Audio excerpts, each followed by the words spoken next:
হ্যাঁ তিন সন্তানেরা, মক্কা যার কাছে তোমরা যাইবা, যে কোনো নেতার কাছে যাইবা, আবু জাহেলের নামে বিচার দিলে বিচার পাইবা না। আবু জাহেল বড় নেতা। আবু জাহেলের কাছ থেকে তোমাদের আমানত, তোমাদের পাওনা উদ্ধার করার জন্য একজনই আছেন, তিনি হলেন আল আমিন, আব্দুল্লাহর পোলা মুহাম্মদ আমিন। জোরে বলি সুবহানাল্লাহ। হ্যাঁ আল আমিন, আবু জাহেল আমাদের পাওনা মেরে দিয়েছে। আমাদের বাবা যে সম্পদ রেখে গেছে সব মেরে দিছে। যার কাছেই যাই, যে কোনো নেতার কাছেই যাই, প্রথমে আশ্বাস দে, তারপরে আবু জাহেলের নাম শুইনা আর সামনে আগায় না। একজন বলেছে, আপনি নাকি দুর্বলের পক্ষে কথা বলেন, অসহায়ের পক্ষে কথা বলেন, এই জন্যে আপনার কাছে এসেছি, দয়া করে মেহেরবানি করে আমাদের পাওনাগুলি উদ্ধার করে দিবেন, আমাদের ফিরাইয়া দিবেন। একবার আবু জাহেল যে এক বাড়িতে কাঁদতেছে, এক যুবক মারা গেছে, দুইটা বাইচা রাইকা, তো কাঁদতেছে, খুব কাঁদতেছে। এবার সাথে যারা আবু জাহেলের ছেড়া সামন্ড, ওরা জিগায়, স্যার এ তো আপনার কোনো আত্মীয় টাত্মীয় লাগে না, কান্দেন কে লাগে? চুপ কর। আমাদের দেশেও দেখবেন বড় লোক মরলে কান্দার লোকের অভাব নাই, আর গরিব লোক মরলে যাইতেছে না, কাবুনের কাপড়ে টাকা দিতে হইবে, এই জন্য যাইতেছে না। আমার ভাইয়েরা কান্দে, এক ড্রাইভারে কান্দে, কয় আরে চাচা কত ভালো মানুষ আছিল। কই কেমনে? কয় সারুলিয়াতে আয়া 500 টাকার নোটটা আমারে দিয়ে দিত। আরে চাচা কত ভালো মানুষ। এ কি চাচার লাগে কান্দে না 500 টাকা নোটের লাগে কান্দে? ওই জামানায় আবু জাহিল্লাও ছিল চরিত্রহীন। আবু জাহিল্লা কান্দে কেন বোঝা যাবে সামনে। এবার একজনে জিজ্ঞেস করতেছে, কান্দেন কে লেগে? কই কান্দি বেটা, এই যে যুবক মারা গেছে, বউটাও জোয়ান, বউ তো আরেক জায়গায় বিবাহ হয়ে যাবে। আরবে দ্বিতীয় বিবাহ মেয়েদের জন্য দূষণীয় না। আমগর বাংলাদেশে কিন্তু মেয়েদের বেলায় দ্বিতীয় বিবাহটা দূষণীয়, আর পুরুষের বেলায় দূষণীয় না। দাঁত সাইডটা ভরে গেছে, এরপরও রাবরে কয় আব্যাত মেয়ে যদি হয় ধরার হয় একটা বাড়ি দিয়া দিব লিখিয়া। এই বুড়া বেটায় আব্যাতে মহিলার দরকারটা কি? হয় এটা বুড়ি দড়ি হইলেই তো হয়। কিন্তু মক্কায় এটা কোনো দূষণীয় না, দ্বিতীয় বিবাহটা মেয়েদের ক্ষেত্রেও। তো মেয়ের বিবাহ হয়ে যাবে, এই দুইটা বাচ্চা কেমনে লালন পালন হবে? তো আরেকটা সবাই তো বুঝে আবু জাহেলে কি চায়। আরেকটা নিয়ম তো আছে, যদি কেউ না তাহে অভিভাবক, তাইলে সম্পদ সহ সন্তানগুলিরে নিয়ে নেওয়া, বড় হইলে সম্পদগুলি আবার দিয়া দেওয়া সন্তানদের, এভাবে নিয়ে নেন। আবু জাহেল্লা মনে মনে কয় আমি তো এইটাই চাই, সম্পদটা আগে নেই, তারপরে কেমনে না দেওয়া লাগে এটা আমার জানা আছে। তো সবাই আবু জাহেলরে দিয়া দিছে। এই দুই ছেলে, লম্বা ঘটনা, যাক শেষ পর্যন্ত এরা প্রাপ্তবয়স্ক হয়েছে। দুইজনে কয়, চাচা আমরা তো এখন প্রাপ্তবয়স্ক হয়েছি, আমাদের বাবার সম্পদগুলি যদি বুঝাইয়া দিতেন।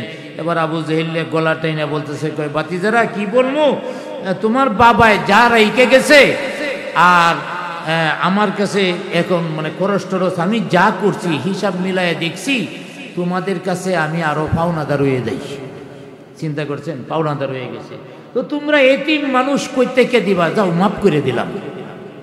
টাকা তো খাইছে উল্টা মাফ করে দিলাম। এবার দুইজনে চিন্তা হলো, যাক সমাজের বিচারপতির কাছে বিচার দিব। এবার যাইয়া বড় এক নেতার কাছে গেছে, যে বিচার দিছে যে আমাদের সম্পদগুলি একজনে মাইরে দিতেছে। কি আমি জীবিত থাকতে মক্কায় এতিমের সম্পদ মাইরে খাইব? এটা হইতে পারে না। আসলে হেও আর একটা ঘুষখোর, মানে হে সম্পদটা উদ্ধার করিয়া হেও কিছু খাইব। নামটা শুধু বলো, নামটা আবু জাহেল। আবু জাহেল নামটা শুনে ঠান্ডা হয়ে গেছে। কারণ যদি ডিসির নামে ওসির কাছে বিচার দে, ওসি ডিসির বিচার করতে পারবো। হে আবু জাহেলতে আরো ছোট নেতা। এখন কয় কি, কয় আসলে বাতিজা কি যে বলবো, বিচার আসলে তো যাইতেই চাই, যেহেতু সঠিক বিচার করি।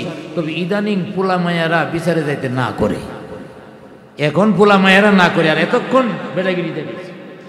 এইভাবে যার কাছেই যাই একই কথা বলে। সর্বশেষ যার কাছে গেছে এই লোকটা বলতেছে, হ্যাঁ তিন সন্তানেরা, মক্কা যার কাছেই তোমরা যাইবা, যে কোনো নেতার কাছে যাইবা, আবু জাহেলের নামে বিচার দিলে বিচার পাইবা না। আবু জাহেল বড় নেতা।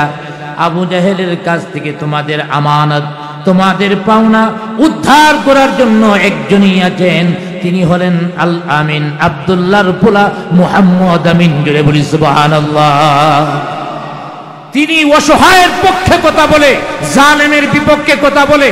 আমরাও তো মুসলমান, আশিক রাসূল দাবি করি।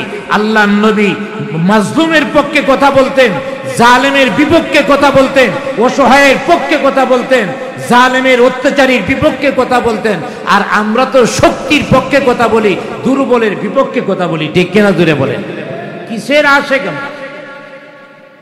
তো ওই দুইটা ছেলে আল্লাহর হাবিবের কাছে গেলেন, যায়া তার কাছে যায়া এবার চোখ দিয়ে পানি জড়ছে, কান্নারত কণ্ঠে বলতে আরম্ভ করলেন, হ্যাঁ আল্লাহ, আবু জাহেল আমাদের পাওনা মেরে দিয়েছেন, আমাদের বাবা যে সম্পদ রেখে গেছে সব মেরে দিছে। যার কাছেই যাই, যে কোনো নেতার কাছেই যাই, প্রথমে আশ্বাস দে, তারপরে আবু জাহেলের নাম শুইনা আর সামনে আগায় না। একজন বলেছে, আপনি নাকি দুর্বলের পক্ষে কথা বলেন, অসহায়ের পক্ষে কথা বলেন, এই জন্যে আপনার কাছে এসেছি, দয়া করে মেহেরবানি করে আমাদের পাওনাগুলি উদ্ধার করে দিবেন, আমাদের ফিরাইয়া দিবেন না। এবার নবীজি এতিম ছিলেন, তিনি তো এতিমের অবস্থাটা বুঝেন, এতিমের যে কষ্ট নবীজি বুঝেন। দুইটা ছেলের চোখের পানি মুছে দিছেন, মাথার মধ্যে হাত দিয়ে বুলাইয়া দিছেন। এবার দুইজনের দুই হাতের মধ্যে ধইরা বললেন, চিন্তা নাই, চলো আবু জেহেলের কাছ থেকে তোমাদের পাওনা উদ্ধার করেই ছাড়ব। আবু জেহেলের বাড়ির সামনে দরওয়াজার সামনে যে দাঁড়ায়া নবীজি ধমক দিয়ে বললেন, হ্যাঁ আবু জাহাল, এই দুইটা সন্তানের সম্পদ এই মুহূর্তে তোমার দিয়া দিতে হবে, এই মুহূর্তে হিসাব করে সম্পদগুলি দিয়া দাও। বড় নেতার কাছে কিছু ছোট নেতা থাকে, দেখবেন বড় নেতার সাথে কিছু কথা বলা যায়, ছোটটির সাথে কথাই বলা যায় না, কথায় কথায় রাগ হয়ে যায়। তো ওই পাতি নেতা যেগুলি আছে এগুলি আবু জাহেল কয়, স্যার মুহাম্মদ আমিনের ইদানিং সাহসটা বেশি বেড়ে গেছে, আপনি মক্কার সর্বোচ্চ নেতা, আপনারে ধমক দে, আবার সে টাকা দিতে ফেরত দিতে বলেন দুইরালাই। আবু জাহেল কয়, দরাদরি পরে কর, চুপ করে বসে থাক। আবু জাহেল দেয়া আলমারি খুইলিয়া যা পাওনা আছে সব পাওনা নবীজির হাতে বুঝাইয়া দিলেন। সুবহানাল্লাহ বলেন। এবার পাতি নেতা যারা, এরা তো অবাক হয়ে গেছে, কিরে আমগুর নেতা তো জিন্দিগিতেও ফেরত দেয় না, আমগুর নেতা তো আনিস, মানে দিস না, শুধু আনিস, আজকে ফেরত দিছে। এবার নবীজি যখন চলে গেলেন, পাতি নেতারা জিগায়, স্যার চরিত্র কি পাল্টা এলেছেন নাকি?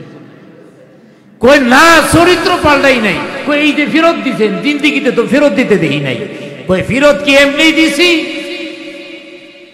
হে আমার কর্মীরা, আব্দুল্লাহর পোলা মুহাম্মদ আমিন যখন আমার ঘরের দরওয়াজার সামনে দাঁড়ায়া ধমক দিয়ে আমাকে বলল, দুইটা এতিমের সম্পদ এখন বুঝাইয়া দিতে হবে, আমি না বলার জন্য প্রস্তুতি নিয়েছিলাম।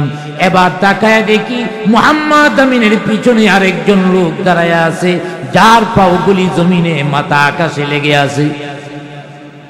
শুধু তাই নয়, তার হাতের মধ্যে বিশাল আকারের একটা লাঠি আমার মাথার মধ্যে ধরে রাখছে।